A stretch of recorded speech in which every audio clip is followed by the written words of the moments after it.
ସୁନାପୁର ନାମରେ ଏକ ଜଙ୍ଗଲଟିଏ ଥିଲା। ସେହି ଜଙ୍ଗଲରେ ସବୁ ପ୍ରକାରର ଚଢ଼େଇମାନେ ରହୁଥିଲେ। ସେମାନଙ୍କ ସହ ଜଙ୍ଗଲରେ ଅନ୍ୟାନ୍ୟ ପଶୁମାନେ ମଧ୍ୟ ରହୁଥିଲେ। ସମସ୍ତଙ୍କ ଭିତରେ ଖୁବ୍ ଭଲ ସମ୍ପର୍କ ଥିଲା। ସମସ୍ତେ ସମସ୍ତଙ୍କର ଖୁସିରେ ସାମିଲ ହେଉଥିଲେ।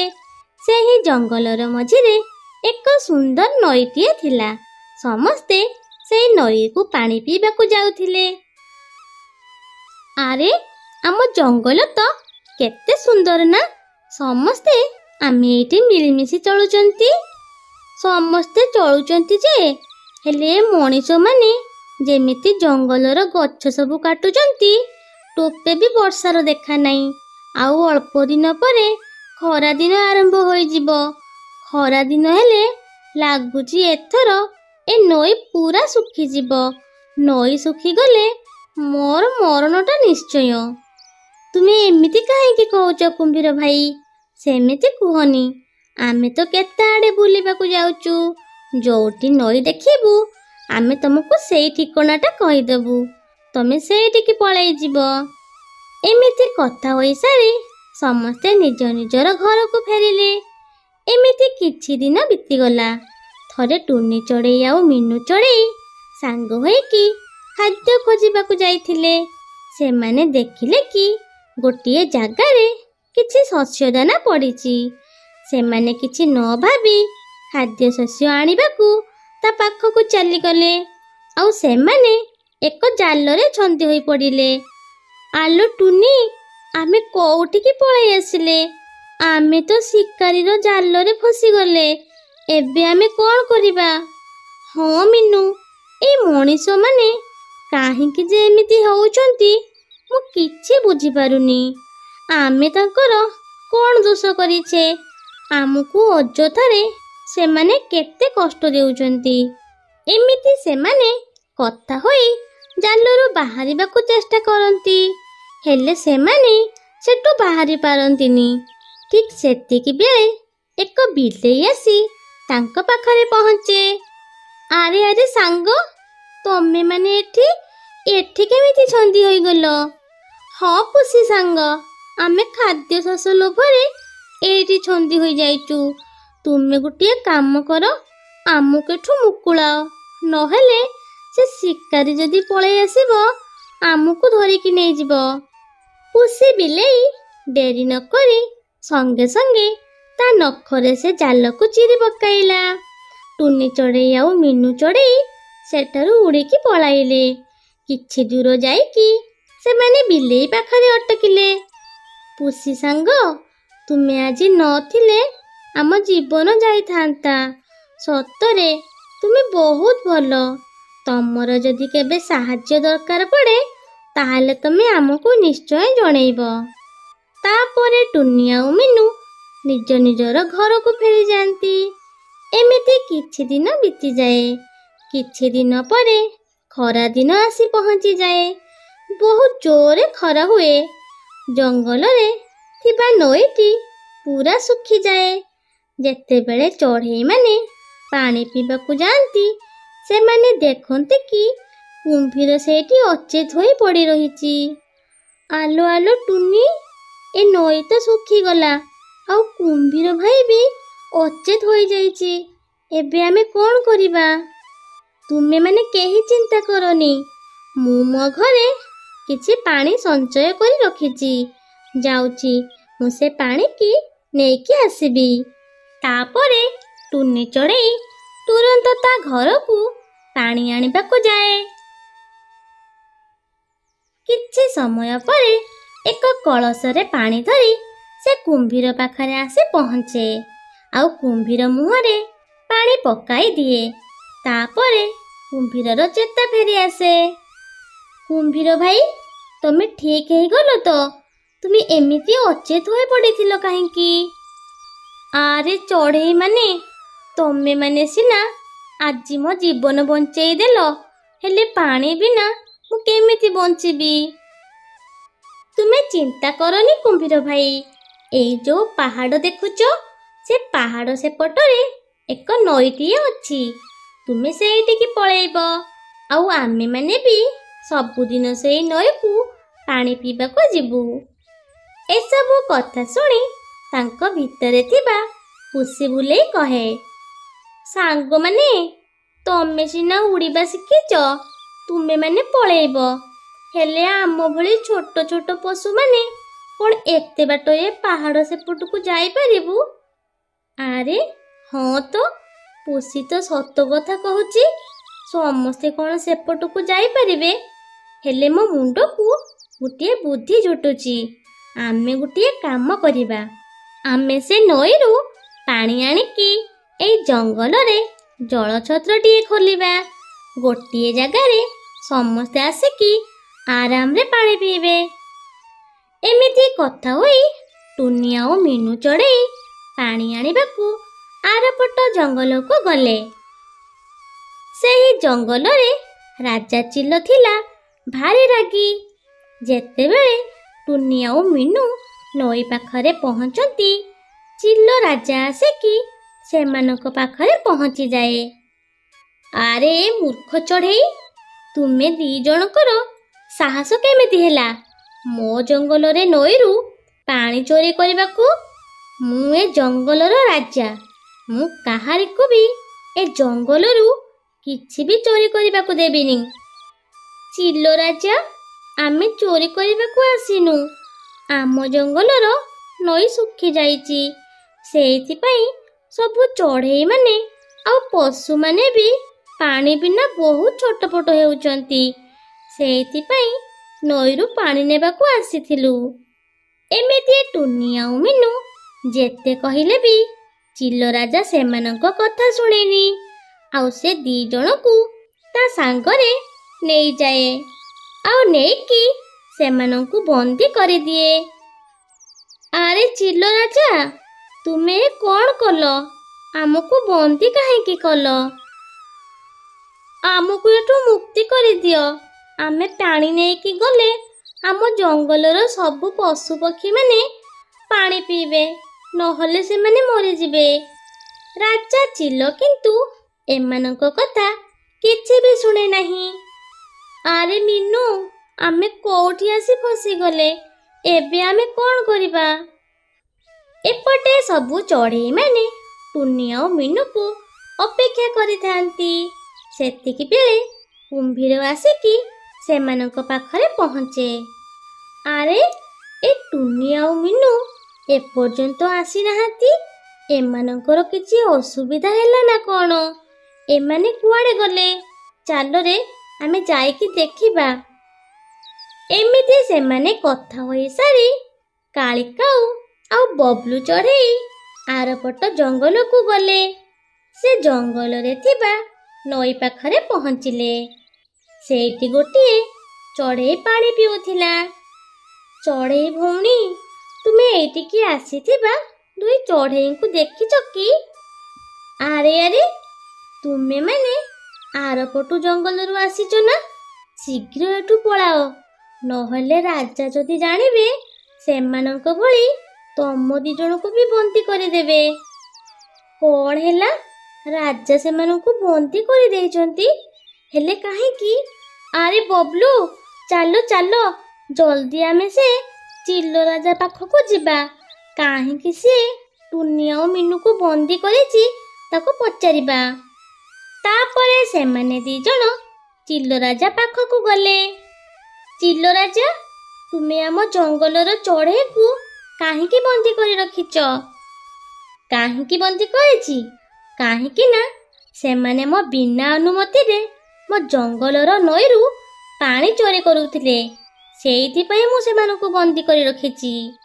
ରାଜା ଚିଲର ଏମିତି କଥା ଶୁଣି କାଳି ରାଜାଙ୍କୁ ସବୁ କଥା କହିଲା। ସବୁ ଘଟଣା ବିଷୟରେ ଚିଲ ରାଜା ଶୁଣିସାରି, ମୁଁ ସେମାନଙ୍କୁ ମୁକ୍ତ କରିବି, ହେଲେ ଗୋଟିଏ ସର୍ତ୍ତରେ। ମୁଁ ଶୁଣିଛି ତୁମ ଜଙ୍ଗଲର ମାଟି ଭାରି ଉର୍ବର, ସେଇଠି କାଳେ ଭଲ ଶସ୍ୟ ତମେ ସବୁ ଫସଲ କରୁଛ। ତୁମେ ଯଦି ପ୍ରତିବର୍ଷ ମୋତେ ଶସ୍ୟଦାନା ଯୋଗାଇବ, ତାହେଲେ ମୁଁ ଏମାନଙ୍କୁ ମୁକ୍ତ କରିବି, ଆଉ ତା ସହ ମୋ ନଈରୁ ମଧ୍ୟ ପାଣି ନେବାକୁ ତୁମକୁ ଅନୁମତି ଦେବି। ରାଜା ଚିଲର ଏମିତି ସର୍ତ୍ତରେ ସେମାନେ ରାଜି ହୋଇଯାଆନ୍ତି ଆଉ ରାଜା ଚିଲ ସେମାନଙ୍କୁ ମୁକ୍ତ କରିଦିଏ। ତାପରେ ସେମାନେ ସେଠାରୁ ଚାଲିଯାଆନ୍ତି। ସିଧା ଆସି ନଈ ପାଖରେ ପହଞ୍ଚନ୍ତି। ନଈରୁ କିଛି ପାଣି ଧରି ନିଜ ଜଙ୍ଗଲକୁ ଫେରିଯାଆନ୍ତି ଆଉ ତାଙ୍କ ଜଙ୍ଗଲରେ ପହଞ୍ଚି ଏକ ଜଳଛତ୍ରଟିଏ ଖୋଲନ୍ତି। ସେଇ ଦିନଠାରୁ ପ୍ରତିଦିନ ସବୁ ପଶୁପକ୍ଷୀମାନେ ଆସି ସେଇ ଜଳଛତ୍ରରେ ପାଣି ପିଅନ୍ତି ଆଉ ପୂର୍ବ ଭଳି ସେମାନେ ସମସ୍ତେ ଖୁସିରେ ଚଳିବାକୁ ଲାଗନ୍ତି। ସୁନ୍ଦର ଏକ ଜଙ୍ଗଲରେ ସୁନ୍ଦର ଏକ ଘର ତିଆରି କରି ଟୁନି ଚଢ଼େଇ ଆଉ ତା ସ୍ୱାମୀ ଟିଟୁ ଚଢ଼େଇ ତାଙ୍କ ଦୁଇ ଛୁଆ ଲୁଲୁ ଆଉ ପରି ସହ ରହୁଥିଲେ। ଆରେ ଟୁନି, ଖୋଲା ଆକାଶ ତଳେ ରହିବାକୁ ଭାରି ଭଲ ଲାଗେ ନା? ହଁ ତ ଭଲ ଲାଗେ, କିନ୍ତୁ ବର୍ଷା ଦିନ କଥା ଭାବିଲ। ବର୍ଷା ଦିନରେ କେତେ ହଇରାଣ ହୁଅନ୍ତି ଆମେ। ଏଥର କିନ୍ତୁ ଏକ ମଜବୁତ ଘର ତିଆରି କର। ପିଲାମାନେ ଟିକି ଟିକି ଅଛନ୍ତି, ସେମାନେ ବର୍ଷା ସହିପାରିବେନି। ହଁ ଟୁନି, ତୁମେ ଠିକ୍ କହୁଛ। ଏଥର ମୁଁ ଏକ ସୁନ୍ଦର ଆଉ ମଜବୁତ ଘର ତିଆରି କରିବି, ତୁମେ ଚିନ୍ତା କରନି। ଏମିତି କିଛି ଦିନ ବିତିଗଲା। ଥରେ ରାତି ସମୟ ଥାଏ, ହଠାତ୍ ବର୍ଷା ଆରମ୍ଭ ହୋଇଯାଏ। ଟୁନି ଚଢ଼େଇ ଆଉ ଟିଟୁ ଚଢ଼େଇ ବର୍ଷାରୁ ତାଙ୍କ ଛୁଆମାନଙ୍କୁ ରକ୍ଷା କରିବା ପାଇଁ ସେମାନଙ୍କ ପେଟ ତଳେ ତାଙ୍କୁ ପୂରାଇ ଦିଅନ୍ତି। ହଠାତ୍ ଜୋରରେ ଝଡ଼ ବର୍ଷା ଆରମ୍ଭ ହୋଇଯାଏ ଆଉ ଟୁନି ଚଢ଼େଇର ବର୍ଷା ତଳେ ପଡ଼ିଯାଏ। ବର୍ଷା ସହ ସେମାନେ ସମସ୍ତେ ବି ତଳେ ଖସି ପଡ଼ନ୍ତି ଆଉ ତଳେ ପଡ଼ିବା ହେତୁ ଟୁନି ଚଢ଼େଇ ଆଉ ଟିଟୁ ଚଢ଼େଇ ଆଉ ତା ଝିଅ ପରି ଚଢ଼େଇ ସେଇଠି ମରିଯାଆନ୍ତି। ଭାଗ୍ୟବଶତଃ ଲୁଲୁ ଚଢ଼େଇ ବଞ୍ଚି ଯାଇଥାଏ। ମାମା ମାମା ଉଠ, ମାମା ତମର କ'ଣ ହେଲା? ବାବା ବାବା ଉଠ ବାବା। ଏ ଦିଦି ଉଠ ଉଠ, ଆମେ ଆଉ ଏକ ଜାଗାକୁ ପଳାଇବା। ଯେତେ ଡାକିଲେ ବି ସେମାନେ କେହି ଶୁଣନ୍ତିନି। ଲୁଲୁ ଜାଣିଯାଏ କି ତା ପରିବାରର ସମସ୍ତେ ତାକୁ ଛାଡ଼ିକି ଆରପାରିକୁ ଚାଲି ଯାଇଛନ୍ତି। ଏତିକିରେ ସକାଳ ହୋଇଯାଇଥାଏ। ଲୁଲୁ ଚଢ଼େଇ ତା ପାଇଁ ଏକ ବସା ତିଆରି କରିବାକୁ ବାହାରି ପଡ଼େ। ଲୁଲୁ ଚଢ଼େଇ ଉଡ଼ି ଉଡ଼ି ଗଲାବେଳେ ଏକ ଚିଲ ତାକୁ ଆକ୍ରମଣ କରିବାକୁ ଗୋଡ଼ାଏ। ଲୁଲୁ ଚଢ଼େଇ ତା ଜୀବନ ବଞ୍ଚାଇବାକୁ ଏକ ଗଛ ଉଆଡ଼ରେ ଲୁଚିଯାଏ। ଚିଲ ମଧ୍ୟ ତା ପଛେ ପଛେ ଆସି ତାକୁ ଖାଇବାକୁ ଥଣ୍ଟ ବଢ଼ାଏ, କିନ୍ତୁ ତାକୁ ଖାଇପାରେ ନାହିଁ। ଆରେ ମୂର୍ଖ ଚଢ଼େଇ, ତୁ କେତେ ପର୍ଯ୍ୟନ୍ତ ଏଠି ଲୁଚିକି ରହିବୁ? ମୁଁ ଏଇଠି ବସିଛି, ତୁ ବାହାରିଲେ ମୁଁ ତୋତେ ଖାଇବି। ଏତିକି ବେଳେ ଚିଲ କିଛି ଶୁଣିବାକୁ ପାଏ। ଆରେ ଏ ମୂର୍ଖ ବୁଢ଼ା ଚିଲ, ତୋତେ କ'ଣ ଖାଇବାକୁ ଆଉ କେହି ମିଳୁନାହାନ୍ତି? ତୁ ଶେଷରେ ଏଇ ଅନାଥ ପିଲାକୁ ଖାଇବାକୁ ଆସିଛୁ। ବେଶୀ କଥା କହନି ଶୁଆ, ନହେଲେ ମୁଁ ୟାକୁ ଛାଡ଼ିକି ତୋତେ ଖାଇଦେବି। ଏ ଚିଲ, ତୁ ଯଦି ଏଠୁ ନ ଯିବୁ ତାହେଲେ ମୁଁ ଜଙ୍ଗଲର ସବୁ ଚଢ଼େଇଙ୍କୁ ଡାକିଦେବି। ଶୁଆର ଏମିତି କଥା ଶୁଣି ଚିଲ ସେଠାରୁ ପଳାଏ। ତାପରେ ଶୁଆ ସେ ଚଢ଼େଇ ଛୁଆ ପାଖକୁ ଆସେ। ଆରେ ଚଢ଼େଇ, ଏବେ ବାହାରକୁ ପଳେଇଆ। ସେ ଚିଲ ପଳେଇଲାଣି। ମୁଁ ଜାଣିଛି ତୋ ବାପା ମା ଝଡ଼ରେ ମରିଯାଇଛନ୍ତି, ହେଲେ ତୁ ଚିନ୍ତା କରନା, ଆଜିଠୁ ତୁ ମୋ ପାଖରେ ରହିବୁ। ଶୁଆଠୁ ଏମିତି କଥା ଶୁଣି ଲୁଲୁ ଚଢ଼େଇ ଖୁସି ହୋଇଯାଏ ଆଉ ସେମାନେ ଦି ଜଣ ଶୁଆର ବସାକୁ ଯାଆନ୍ତି। ତାପରେ ଶୁଆ ଲୁଲୁ ଚଢ଼େଇକୁ କିଛି ଦାନା ଖାଇବାକୁ ଦିଏ। ଏମିତିରେ ସେମାନେ ଦୁହେଁ ଖୁସିରେ ରୁହନ୍ତି। ଏମିତିରେ 2-3 ଦିନ ବିତିଯାଏ। ଶୁଆ ଖାଦ୍ୟ ଦାନା ସଂଗ୍ରହରେ ବାହାରକୁ ବାହାରିଯାଏ। ଲୁଲୁ ଚଢ଼େଇ ଶୁଆ ବସାରେ ଏକା ଥାଏ। ଏହି ସମୟରେ ସେ ବଦମାସ ଚିଲ ଆସି ସେଇଠି ପହଞ୍ଚେ।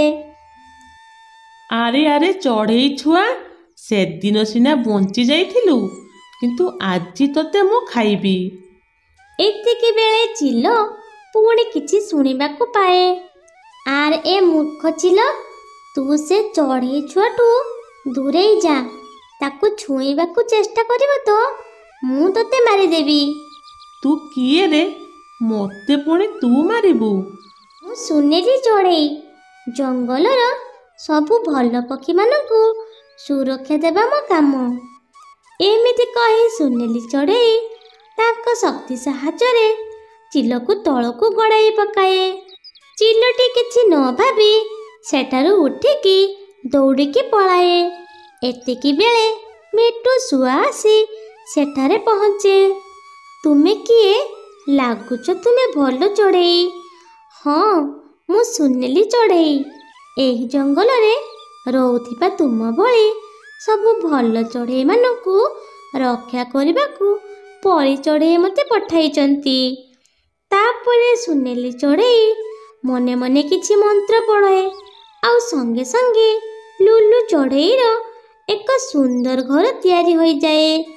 ଲୁଲୁ ଚଢ଼େଇ ତା ନୂଆ ଘରକୁ ଦେଖି ଶୁଆ ପାଇଁ ଏକ ଘର ତିଆରି କରିଦେବାକୁ ସୁନେଲି ଚଢ଼େଇକୁ ରିକ୍ୱେଷ୍ଟ କରେ, ଆଉ ସୁନେଲି ଚଢ଼େଇ ଶୁଆ ପାଇଁ ମଧ୍ୟ ଏକ ଘର ତିଆରି କରିଦିଅନ୍ତି। ସେ ଦି ଜଣ ସେମାନଙ୍କର ନୂଆ ଘରକୁ ଦେଖି ବହୁତ ଖୁସି ହୋଇଯାଆନ୍ତି। ସୁନେଲି ଚଢ଼େଇ ମନେ ମନେ ପୁଣି ମନ୍ତ୍ର ପଢ଼ନ୍ତି, ଆଉ ସଙ୍ଗେ ସଙ୍ଗେ ବିଭିନ୍ନ ପ୍ରକାରର ଫଳ ଗଛ ସେଇଠି ହୋଇଯାଏ। ଲୁଲୁ ଆଉ ଶୁଆ ଏହା ଦେଖି ବହୁତ ଖୁସି ହୋଇଯାଆନ୍ତି। ତାପରେ ସୁନେଲି ଚଢ଼େଇ ଗାୟବ ହୋଇଯାଆନ୍ତି। ଏମିତି କିଛି ଦିନ ବିତିଯାଏ। ହଠାତ୍ ଦିନେ ଚିଲ ଆଉ କେତୋଟି ଚିଲଙ୍କୁ ସାଙ୍ଗରେ ଧରି ଲୁଲୁ ଚଢ଼େଇର ଘର ଆଡ଼କୁ ଆସେ। କିନ୍ତୁ ଘର ପାଖରେ ପହଞ୍ଚିବା ପୂର୍ବରୁ ଅଳ୍ପ ଦୂରରେ ସେମାନେ ପୁରା ସ୍ଥିର ହୋଇଯାଆନ୍ତି, ଆଉ ଆଗକୁ ଉଡ଼ି ପାରନ୍ତି ନାହିଁ। ତତେ ଏତେ ଶାସ୍ତି ଦେଲା ପରେ ବି ତୁ ଟିକେ ବି ବଦଳିଲୁନୁ? ଆମର କିଛି ଭୁଲ ନାହିଁ, ଆମେ କିଛି ଜାଣିନାହୁଁ, ଆମକୁ କ୍ଷମା କର। କ୍ଷମା ମାଗିବା ମାତ୍ରେ ଦୁଇ ଚିଲ ପୂର୍ବ ଅବସ୍ଥାକୁ ଫେରି ଆସନ୍ତି, ଆଉ ପ୍ରାଣ ବିକଳରେ ସେମାନେ ଉଡ଼ିକି ଫେରିଯାଆନ୍ତି। ସୁନେଲି ଚଢ଼େଇ ବଦମାସ ଚିଲକୁ ସେ ଗଛରେ ଓଲଟା ଓହଳେଇ ଦିଏ। ଆରେ ଆରେ ମୋତେ ଏଠୁ କିଏ ବଞ୍ଚାଅ ରେ, ମୋ ମୁଣ୍ଡ ଘୁରେଇ ଦଉଛି, ମୋତେ ସବୁ ଉଲଟ ଦେଖାଯାଉଛି। କିଏ କୋଉଠି ଅଛ ରେ? ମୋତେ ବଞ୍ଚାଅ। ତୁ କ'ଣ ଭାବିଲୁ ମୁଁ ଏଠି ନାହିଁ? ତତେ କହିଥିଲି ନା ଏ ନିରୀହ ଚଢ଼େଇଙ୍କୁ ତୁ କେବେ ହଇରାଣ କରିବୁନି, ହେଲେ ତୁ ପୁଣି ତାଙ୍କୁ ଖାଇବାକୁ ଆସିଥିଲୁ। ମୋର ଭୁଲ ହେଇଛି ସୁନେଲି ଚଢ଼େଇ, ମୋତେ କ୍ଷମା କରିଦିଅ, ମୋତେ ଛାଡ଼ିଦିଅ। ମୁଁ ଏ ଟିକି ଚଢ଼େଇ କ'ଣ ଆଉ କୋଉ ବି ଚଢ଼େଇଙ୍କୁ କେବେ ବି ହଇରାଣ କରିବିନି। ମୁଁ ଏ ଜଙ୍ଗଲ ଛାଡ଼ି ପଳେଇବି। ଏମିତି କହିଲା ପରେ ସୁନେଲି ଚଢ଼େଇ ସେ ଚିଲକୁ ମୁକ୍ତ କରିଦିଅନ୍ତି, ଆଉ ଚିଲ ପ୍ରାଣ ବଞ୍ଚାଇବାକୁ ଉଡ଼ି ଉଡ଼ି ଜଙ୍ଗଲ ଛାଡ଼ି ପଳାଏ। ସେଦିନଠାରୁ ଲୁଲୁ ଚଢ଼େଇ ଆଉ ମିଟୁ ଶୁଆ ଆରାମରେ ସେ ଜଙ୍ଗଲରେ ଚଳିବାକୁ ଲାଗନ୍ତି।